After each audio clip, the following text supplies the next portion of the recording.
Yang Guo, Lu Wushuang, and Chang Ying found themselves completely cornered.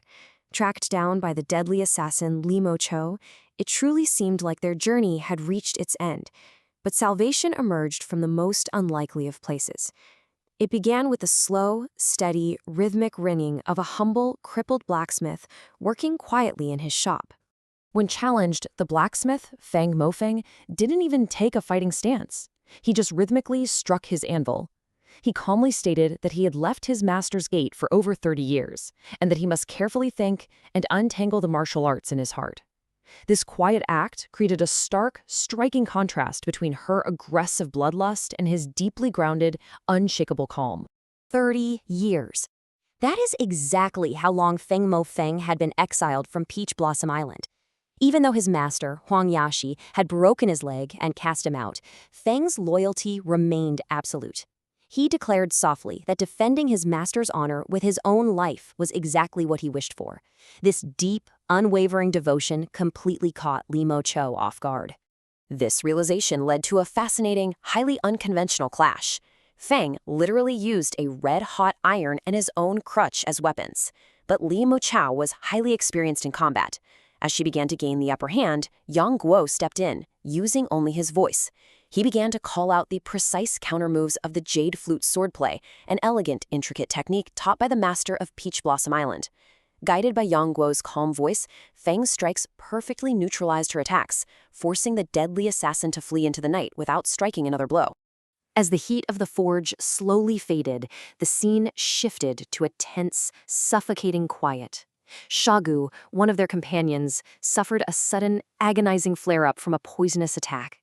In her delirious, terrified state, Yang Guo realized, with a heavy heart, that this was his only chance to extract a deeply buried secret, the truth about how his father died. Seizing Shagu's wrist, Yang Guo pretended to be the vengeful ghost of his own father. He asked her in a chilling whisper who had killed him, warning that if she did not tell him, he would make her pay with her life. He pushed her to the very brink of terror, demanding a name. The emotional weight here was staggering for him. He was learning that his father wasn't just killed, but that his body was tragically left out in the open for the crows. Then, the dark revelation finally dropped. Shagu implicated Guozheng and Huang Rong, the very people Yang Guo had always looked up to. Devastated and consumed by rage, he was ready to strike blindly into the night. But Chang Ying gently intervened. She grounded him with a 3-clap oath, a solemn, quiet promise to think clearly, to grow his power, and to verify his target before ever seeking his vengeance. Overwhelmed by this betrayal, Yang Guo rode off alone, deep into the desolate wilderness. The emotional toll was so heavy, he bit his own lips until they bled. During this solitary journey, he encountered Mongol soldiers who had brutally attacked a quiet village. There, he found a dying Han infant, a tragic, heartbreaking echo of his own orphaned suffering. After mercifully ending the child's pain and laying him to rest, Yang Guo's resolve for revenge was forged into pure iron. Over the next week, he wandered the empty wilderness. By day 4, a brief encounter with Darba pushed him into deep isolation on a mountain peak. There, in a feverish state of meditation, he worked slowly to consolidate his diverse knowledge. He realized, under the open sky, that true power lies in fluid adaptability, using whatever technique fits the moment, rather than rigidly adhering to just one style. Soon after, he came across the severely injured Golden Wheel monk, a man who was previously his sworn enemy. But rather than striking him down, Yang Guo calmly channeled his internal energy to heal him. A quiet, pragmatic alliance formed in the dust. They shared a common goal, to defeat Guo Ying, and this unexpected pact led them directly into the heart of enemy territory, the Mongol camp. At the camp, Yang Guo was introduced to Prince Kublai Khan. When offered a massive bowl of mare's milk wine, he downed it without a single flinch. He remarked candidly that the wine was spicy and sour, cutting the throat like a knife, but that it was the true character of a man. His bold, unflinching assessment of the harsh drink completely won over the prince. It displayed Yang Guo's deep grit and his rare ability to command respect in any room, even when surrounded by an invading army. Impressed by his mysterious guest, Kublai Khan transformed his spacious tent into a grand banquet. It became a gathering place for some of the most dangerous, eclectic martial artists in the entire realm. The atmosphere grew thick with an unspoken tension as everyone silently, carefully sized each other up. Gathered under that one roof was a deeply volatile mix of warriors. There was Sha Xiangze, bearing the terrifying pallor of a corpse, Nimo Fong, short, dark, and intensely focused, Ma Guanzu, a massive, simple-minded giant, and Yin Kexi, a Persian merchant dripping in glittering jewels, yet hiding profound, deadly skills.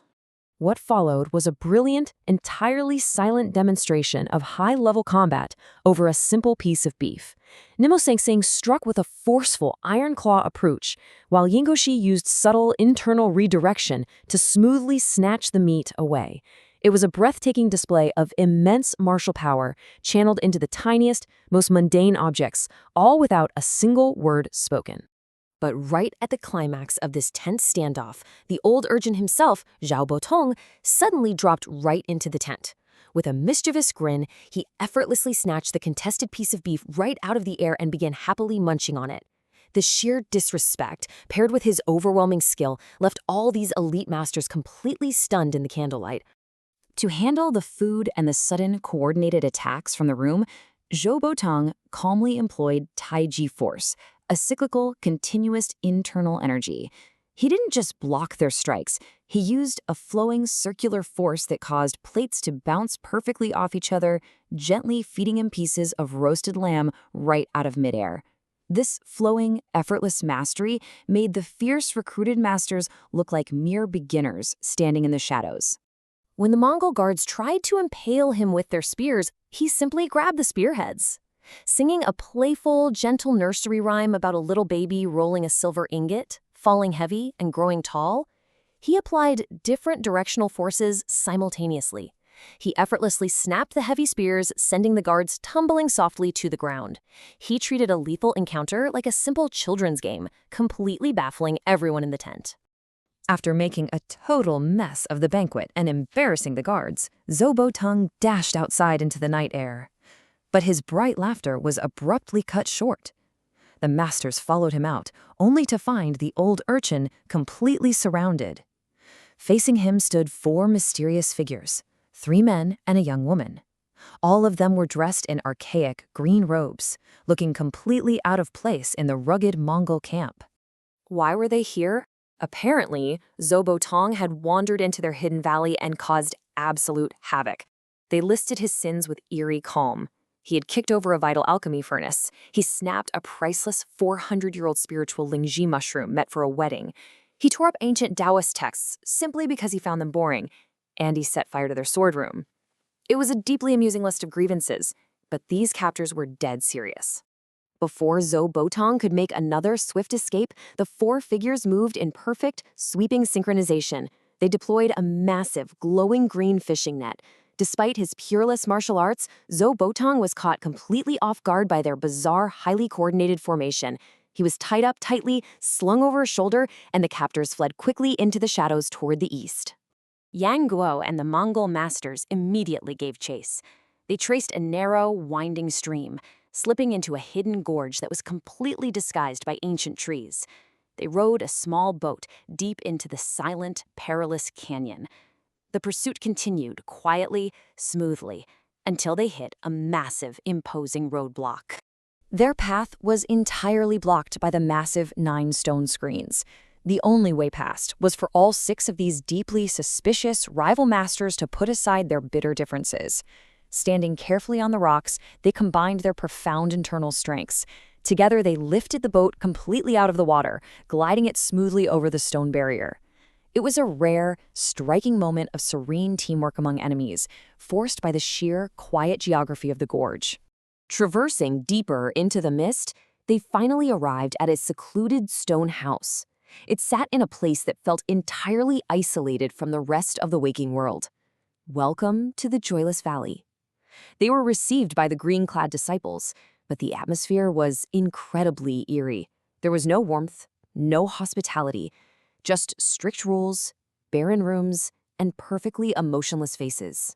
They were served a meal, but it was nothing like the opulent Mongol feast they had left behind. A disciple strictly, quietly informed them that the valley absolutely forbids alcohol and meat, an ancestral rule from centuries ago. They were served only plain vegetables and clear water. The disciples explained, without a blank, that they didn't even know what wine looked like. This complete lack of joy, laughter, or earthly pleasures created a suffocating, mysterious tension in the room, leaving the loud and boisterous masters entirely out of their element. As the 6 martial arts masters settled into an uneasy sleep on the cold stone floor, a lingering, quiet question remained in the dark. What profound secrets lie waiting in the shadows of this joyless valley? Who commands these emotionless disciples? And what does all of this mean for Yang Guo's ultimate quest for revenge?